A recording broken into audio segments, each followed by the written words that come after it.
Global IT की YouTube channel में आप सभी का एक बार फिर से स्वागत है। मैं श्रेया श्रीवास्तव हमारी इलेक्ट्रॉनिक्स मैकेनिक की फर्स्ट ईयर वालों के लिए एमसीक्यू सीरीज चल रही थी, जिसका आज हम पार्ट 6 सॉल्व करने जा रहे हैं। ठीक है, इसके पहले के पार्ट ऑलरेडी सॉल्व है, आप जाकर के वो प्लेलिस्ट में चेक कर सकते हैं। आपको अगर फ्री पीडीएफ और टेस्ट देखना है तो आप ग्लोबल आईटी की वेबसाइट पे जाकर के सर्च कर सकते हैं ग्लोबल आईटी www.globality.org। वहां पे आपको दिखेगा, वहां आप क्लिक करेंगे तो आपके सामने ये इंटरफेस खुल करके आएगा। इस पे आप देख सकते हैं जॉब की रिगार्डिंग, रिजल्ट के रिगार्डिंग और सिलेबस वगैरह चीजें आपको सर्च करना हो आप इस पे देख सकते हैं। ठीक है, आज क्लास स्टार्ट करते हैं। क्लास स्टार्ट करने से पहले आपको बता देते हैं कि अगर क्लास कैसी लगी वो कमेंट जरूर करिएगा, थोड़ा मोटिवेशन बना रहता है। क्लास छोटी होगी तो भी टेंशन नहीं लेना है, बड़ी तो होगी ही नहीं वैसे आज की क्लास। ठीक है, तो ये ऑलरेडी पिछली क्लास से कनेक्टेड है, इसलिए हम कह रहे हैं पिछली क्लास जरूर देखिएगा प्लेलिस्ट में जाकर के। ठीक है, एक आइडिया लग जाता है। चलो, पूछ रहा है which battery is used for cellular phone. Cellular phone यानी जो हम फोन यूज करते हैं उनके लिए कौन सी बैटरी हमारी उपयोग की जाती है? तो देखो, लिथियम आयन की हमारी यूज की जाती है। पहले हमारी निकल के यूज की जाती थी पुरानी वाली बैटरीज में, बट अब जो आ रही है वो हमारी लिथियम आयन की यूज करती है। चलो चारों को हम देख लेते हैं। ठीक है, लिथियम आयन की बात कर रहे हैं। फिर रिचार्जेबल बैटरी होती है, हम बैटरी चार्ज करते हैं ना बार बार फोन का, वही बात कर रहा है, जिसमें लिथियम आयन एनोड और कैथोड के बीच चलते हैं। यानी एक एनोड एक कैथोड, इसके बीच में हमारी लिथियम आयन का सॉल्यूशन मिला होता है। ठीक है, इसके फायदे देखिए, उच्च ऊर्जा घनत्व, हल्की वजन की, कम सेल्फ डिस्चार्ज, कोई मेमोरी इफेक्ट नहीं। ठीक है, इसका मतलब है कि हमारी जो मोबाइल है उसमें आप देख सकते हैं ना, बैटरी हम लोग देखे थे कितने एमएच की बैटरी है, क्योंकि भाई बैटरी का क्वालिटी अच्छा होगा, ज्यादा देर तक चलेगी, हम जितना यूज करें तब भी वो कम डिस्चार्ज होगी, वही हम चाहते हैं। ठीक है, ज्यादा गर्म हो सकती है, क्षतिग्रस्त होने पर आग लग सकती है और ये महंगी होती है। ठीक है, अधिकांश स्मार्टफोन में प्रयोग होता है, यही बताया हमने कि मैक्सिमम हम स्मार्टफोन में अब यही यूज करते हैं। पुराने टाइम की बात करते हो हम निकल कैडमियम का यूज करते हैं, निकल आयन का। ठीक है, निकल आधारित रिचार्जेबल बैटरी है जिसको निकल कैडमियम कहेंगे, NiCd। ठीक है, ठंडी जलवायु में अच्छा प्रदर्शन दिखाता है, भारी होता है, कम ऊर्जा घनत्व, मेमोरी इफेक्ट हो सकता है। ठीक है, इससे पुराने मोबाइल में उपयोग हुआ करता था, जो कि हमने आपको बताया अभी। ठीक है, अगला है जिंक क्लोराइड की अगर बात करें तो नॉन रिचार्जेबल बैटरी जिसमें जिंक और मैग्नीज डाइऑक्साइड होता है, तो ये नॉन रिचार्जेबल होती है, मतलब इसको बार बार हम चार्ज नहीं कर सकते, एक बार यूज करते हैं उसको फेंक देते हैं। जैसे कि एग्जांपल आप ले सकते हो घड़ी के जो सेल होते हैं। ठीक है, सस्ती होती है, छोटे उपकरण में यूज करती है, जैसे कि हमने बताया घड़ी वगैरह का। ठीक है, रिचार्ज नहीं होता है, कम ऊर्जा घनत्व, तो जल्दी खत्म हो जाती है। ठीक है, मोबाइल में उपयोग नहीं होता है, तो ये मोबाइल में उपयोग नहीं होता है, वॉच में यूज होता है।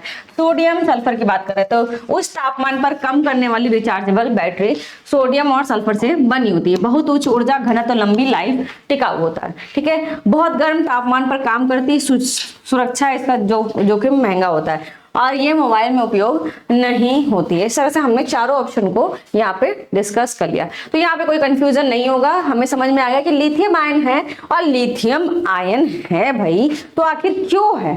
ठीक है, तो ये भी जानना जरूरी है ना कि भाई क्यों है। तो ये जो पॉइंट्स हैं वो यहाँ के एग्जाम के अलावा आपको कंपटीशन लेवल में भी काफी हेल्प करने वाले हैं। ठीक है, मौका मिलेगा तो हम क्लासेस भी ज्वाइन करेंगे, मतलब थ्योरी क्लासेस में भी साथ रहेंगे। ठीक है, Which material is used for negative terminal of alkaline manganese dioxide battery? क्षारीय डाइऑक्साइड बैटरी के नकारात्मक टर्मिनलों के लिए किस सामग्री का उपयोग किया जाता है? और कल की क्लास में हम इसीलिए बोले थे कि देख लीजिएगा, उसमें हमने टेबल समझाया था पूरा। तो किसी भी मैक्सिमम में हमारा क्या होता है कि जिंक को हम यूज करते हैं निगेटिव इलेक्ट्रोड के लिए। हाँ, यूज करते हैं ना।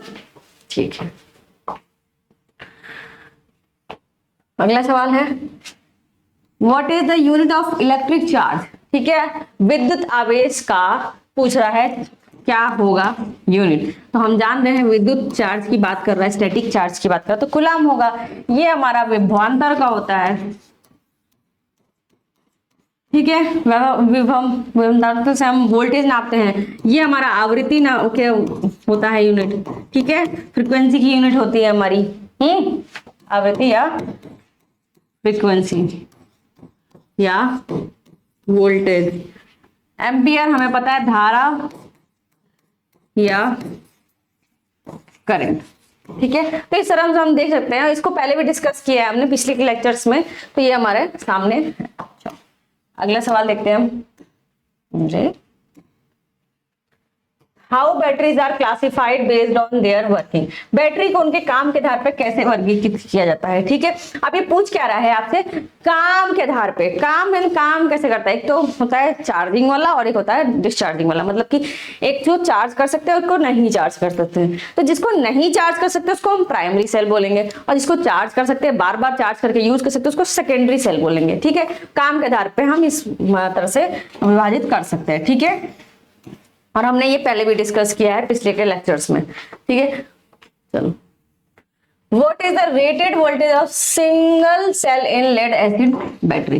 अब किसकी बात कर रहा है, लेड एसिड बैटरी की बात कर रहा है, और कह रहा है इसकी रेटेड वोल्टेज कितनी होती है। चलो थोड़ा सा बात हम जान लेते हैं कुछ, किसके बारे में, लेड एसिड बैटरी के बारे में। ठीक है, इसके पैरामीटर है और इसके विवरण है। ठीक है, हर प्रति सेल वोल्टेज इसकी 2 वोल्ट होती है नॉमिनल। ठीक है, पूर्ण चार्ज पे वोल्टेज, यानी एक सेल का पूरा फुल चार्ज रहेगा तो कितना वोल्टेज होगा, तो 2.1 से 2.22 वोल्ट तक होगा। अब ये रेटेड वोल्टेज पूछ रहा है, तो वो रेटेड वोल्टेज हमारा यानी कि इतने से इतने तक चल सकता है, तो हम इसी को कंसीडर करते हैं। हाँ, तो 2.2 वोल्ट। जैसे आप जॉब लेने जाओगे तो आपसे पूछते हैं सैलरी कितनी एक्सपेक्ट करते हो, तो अगर उनका रेंज है 18 से 22 तो आप 22 को चूज करते हो, क्योंकि आप कोई भी इंसान जैसे ऑप्शन लेना है तो भाई हायर का ही दिखेगा। हाँ, वो अपने आप को क्वालिटी बढ़ा सकता है उस हिसाब से। ठीक है, चलो अगला देखते हैं। फुल डिस्चार्ज को वोल्टेज की बात करेंगे तो जब पूरा डिस्चार्ज रहेगा तो 1.8 वोल्ट या उससे कम का दिखाएगा। ठीक है, सामान्य बैटरी वोल्टेज की बात करें तो 6 वोल्ट दिखाता है, क्योंकि सामान्य वोल्टेज हमारा 6 वोल्ट कैसे, 3 सेल लगा है तो हमारा 6 वोल्ट, अगर 6 सेल लगा है तो 12 वोल्ट, क्योंकि भाई 2 वोल्ट नॉमिनल है तो 2 गुणे 3 कितना हुआ, 6 वोल्ट हुआ, तो यही बता रहा है वो। ठीक है, और यही अगर 2 वोल्ट को हम करेंगे, किससे कह रहा है, 6 से लगाया है, तो 6 बैटरी एक साथ कनेक्ट करेंगे तो कितना हो जाएगा, 12 हो जाएगा, तो 12 वोल्ट हो जाएगा आंसर। ठीक है, तो ये हमारे कुछ इंफॉर्मेशन है लेड एसिड बैटरी का, आप इसको नोट कर लो। ठीक है, चलो अगला सवाल देखते हैं। What is the range of current rating for lead acid battery used in automobile? अब देखो, जो लेड एसिड बैटरी ऑटोमोबाइल में यूज होती है उसकी ना करंट रेटिंग बहुत हाई होती है, हाई वोल्टेज एम्पियर पे हमारा उपयोग होता है। तो सबसे हाई हमारा क्या है, 100 से 400 एम्पियर, 800 एम्पियर हो सकता है। ठीक है, colour, what is the colour of positive electrode in fully charge lead acid battery. देखो सारे क्वेश्चन ना किससे रिलेटेड आ रहे हैं, हमारे लेड एसिड बैटरी से रिलेटेड आ रहे हैं, तो हमें थोड़ा सा उसके बारे में जानकारी चाहिए, क्योंकि पिछली क्लास में भी हमने थोड़ा डिस्कस किया था। अभी कह रहा है भाई, क्या बोल रहा है कि जब हमारा पॉजिटिव इलेक्ट्रोड फुल्ली चार्ज होता है तो उसका कलर क्या हो जाता है। ठीक है, थोड़ा सा हम चारों को एक बार देख लेते हैं। ठीक है, बैटरी का स्टेट है, ये हमारा पॉजिटिव प्लेट है और ये नेगेटिव प्लेट है। ठीक है, चलो सबको समझते हैं। फुल्ली चार्ज की बात कर रहा है। ठीक है, तो फुल्ली चार्ज में क्या होता है, गहरा भूरा रंग का हो जाता है हमारा, किसका, गहरा भूरा रंग का, तो क्या हो जाएगा, रेडिश ब्राउन कलर का हमारा हो जाएगा। कब, जब हमारा बैटरी फुल्ली चार्ज है। तो समझ में आया, चलिए समझ में आ रहा है ना। चलो निगेटिव एलोड की बात करें, चमकीला स्पंजी लेड टाइप का हो जाएगा। ठीक है, थोड़ा सा धूमिल चमकीला व्हाइटनेस में आ जाएगा। ठीक है, डिस्चार्ज की अगर बात करें तो ये हल्का भूरा हो जाता है, या फिर हम कैसे कह सकते हैं सफेद ही पकड़ लेता है, हल्का भूरा। तो अगर हम बोलेंगे कि स्पंजी ग्रे कलर है तो ये हमारा हो जाएगा डिस्चार्ज पे। ये इंपॉर्टेंट क्वेश्चन है, ये एग्जाम में आते हैं, तो ये मत सोचना कि बस जो हमने क्वेश्चन रट लिए वही आएंगे, भाई जो टेबल लेके आए हैं वो भी आएंगे। ठीक है, हल्का ग्रे और सफेद। अगर इसकी बात करें नेगेटिव की तब। ठीक है, अब चार्जिंग के दौरान क्या कलर होता है, मतलब एक प्लेट से जब दूसरे प्लेट हमारा चार्ज हो रहा है तब उस समय क्या होगा, तो ये धीरे धीरे गहरा होता जाता है। ठीक है, और धीरे धीरे ये ग्रे कलर का होता जाता है। पुरानी सल्फेट अवस्था की बात कर रहा है, यानी जो पुरानी पहले से पड़ी हुई है, तो सफेद परतदार जमा होती है उस पे सल्फेट की, और इस पे भी दोनों ही इलेक्ट्रोड पे, ये इलेक्ट्रोड है, ये भी इलेक्ट्रोड है, और ये हमारा बैटरी है। ठीक है, बंद है, ये इसका लीड है, ये इसका लीड है, यहाँ पे इलेक्ट्रोलाइट भरा हुआ है। तो इसके इन दोनों के कलर के बारे में डिस्कशन हो रहा है। ग्रे कलर हमारा मैक्सिमम किसमें हो रहा था, निगेटिव वाले में हमारा ग्रे कलर हो रहा था। तो इस तरह से हमने देखा क्या हो जाएगा, रेडिश ब्राउन। ठीक है, समझ में आ गया होगा। अगला देखते हैं।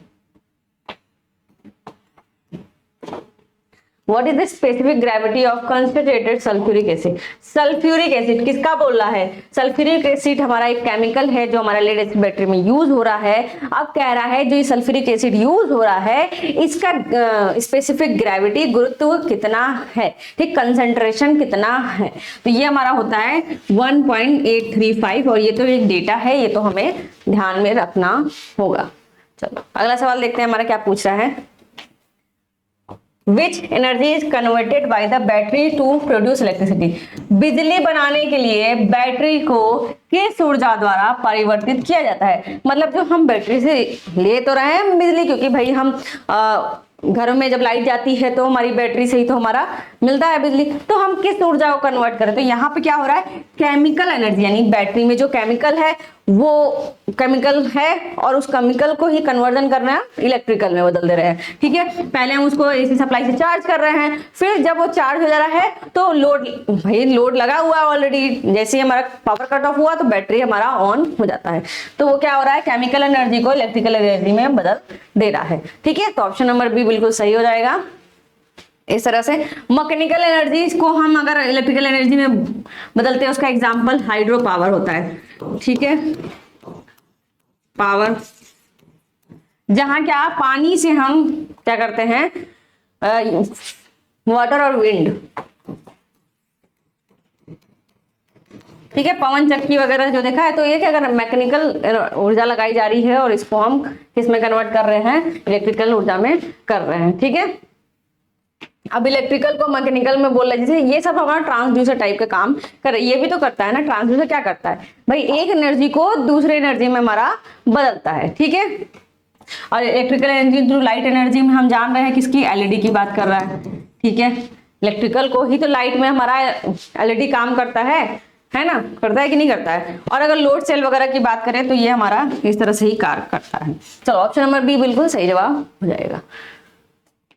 कह रहा है टोटल वोल्टेज पूछ रहा है किसका, 1.5 वोल्ट सेल है। कह रहा है कि 1.5 सेल है। ठीक है, 1 2 3 4 5, इन सभी का 1.5 1.5 1.5 1.5 1.5 हमारा रेटेड वोल्टेज है। अब कह रहे हैं 6 हमने यूज किया, तो 1 2 3 4 5, बस एक और ले लेते हैं। ठीक है, 1.5 का 6 से लिया है हमने और 1.5 वोल्ट का। ठीक है, कैसे कनेक्ट किया इसको, सीरीज में। तो हमें क्या पता है भाई, सीरीज में क्या हो जाएगा, सब जुड़ जाएंगे आपस में। तो कैसे करेंगे, जुड़ने की बजाय या तो 1.5 प्लस 1.5 प्लस 1.5 प्लस 1.5 प्लस 1.5 कर दे, 1 2 3 प्लस 1.5, या तो इस तरह से कर दे, या तो फिर आप डायरेक्ट ऐसे कर दो, भैया हमें पता है 6 सेल है 1.5 के हैं, तो 15 छक्का 90 यानी 9.0 वोल्ट हो जाएगा। तो आंसर क्या हो जाएगा हमारे पास, 9 वोल्ट डीसी। ठीक है, चलिए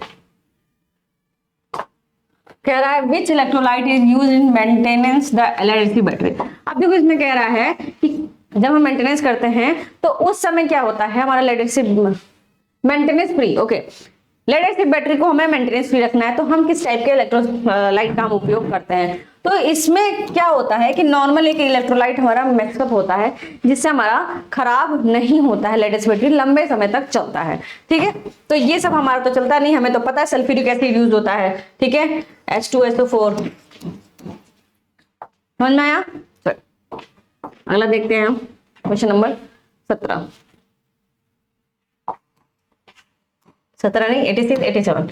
What is the effect on a secondary cell supplying current to the load? Load करने के लिए तो वर्तमान धारा में आपूर्ति करने वाले माध्यमिक सेल पर क्या प्रभाव पड़ता है। जब भी ऐसे सवाल आए और हिंदी में आप पढ़ रहे हो, कहीं गलती हो तो आप एक बार इंग्लिश में जरूर जम करिएगा, उसमें सही तरीके से लिखा होता है। ठीक है, हम प्रोत्साहन नहीं कर रहे कि आपको इंग्लिश पढ़ना है कि क्या पढ़ना है, आपकी चॉइस है, जो पढ़ना है पढ़िए। बट क्या होता है कि जब हमारा क्वेश्चन गलत होता है तो कंसीडर हमारा इंग्लिश वाले को देता है। ठीक है, तो कह रहा है क्या कि सेकेंडरी सेल पे क्या इफेक्ट पड़ेगा भाई, जब हम करंट लोड लेने लगेगा, यानी जो हमने लोड कनेक्ट किया है, जैसे हमने फ्रिज कूलर जो भी कनेक्ट किया है, उस पे वो कनेक्ट करने के बाद जब लाइट गई तो हमारा क्या असर पड़ेगा बैटरी पर, तो भाई वो डिस्चार्ज होने लगेगा ना, जो उसमें सेल चार्ज करके अपने से रखा हुआ है, क्योंकि वो इलेक्ट्रिक से चार्ज हो रहा था, चार्ज होने के बाद डिस्चार्ज भी तो होगा। कैसे डिस्चार्ज होगा? बिना आउटपुट लगाए, मतलब उस पर लोड नहीं दोगे तो क्या वो चार्ज डिस्चार्ज होगा? नहीं होगा ना। तो जैसे ही लोड लगाया गया तो करंट हमारा क्या होने लगा? डिस्चार्ज होने लगा, तो हमें इलेक्ट्रिसिटी मिलने लगी वहां पे, सीधी सी बात। लीकेज, देखो लीकेज तो गलत चीज है, मतलब अगर लीकेज होगा तो हमारा बैटरी के जीवन काल बहुत जल्दी खत्म हो जाएगा।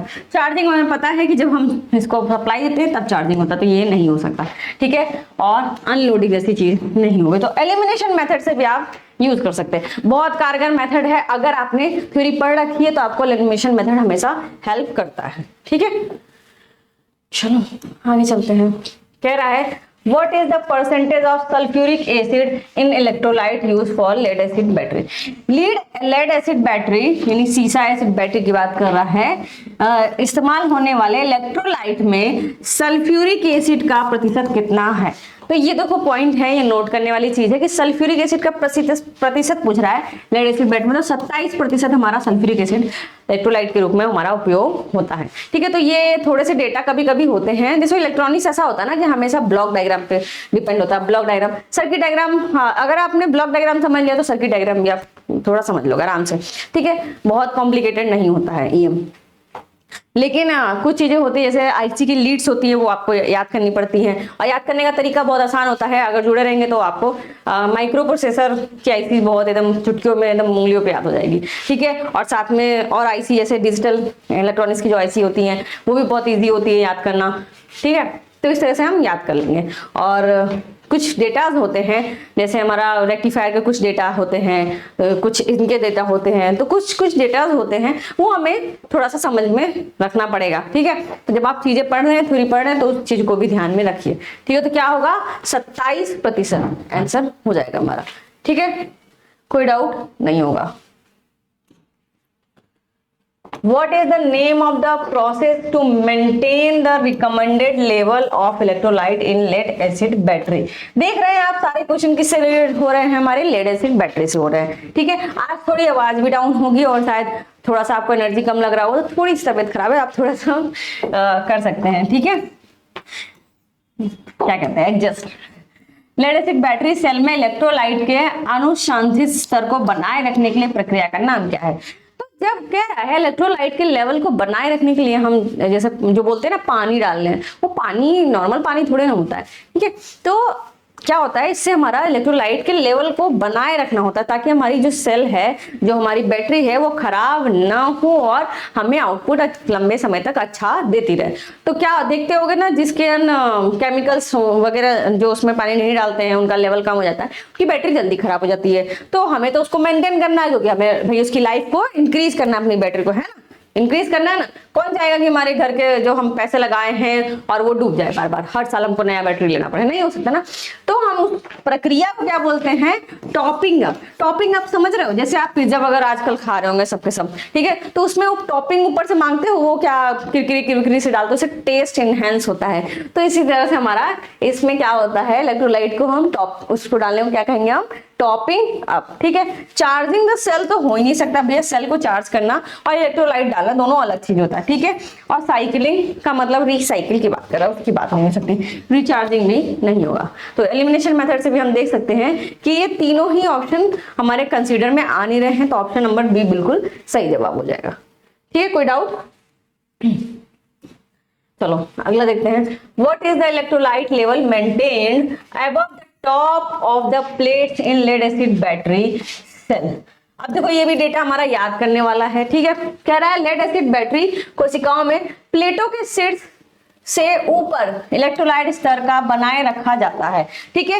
कितने प्लेटों, जो हमारे इलेक्ट्रोड प्लेट्स हैं, उनके लेवल पे कितने ऊपर तक हम इलेक्ट्रोलाइट बनाए रख सकते हैं? तो हमारा क्या एक मेजरमेंट है, हमारा क्या है, 10 mm से लेकर के 15 mm तक हम इसको मेंटेन रखते हैं, यही हमारा जरूरत होता है, ठीक है। तो आज की क्लास यही कवर होती है, मिलते हैं फिर नेक्स्ट क्लास में, तब तक के लिए बने रहिए। और क्लास कैसी लगी जरूर कमेंट में बताइएगा।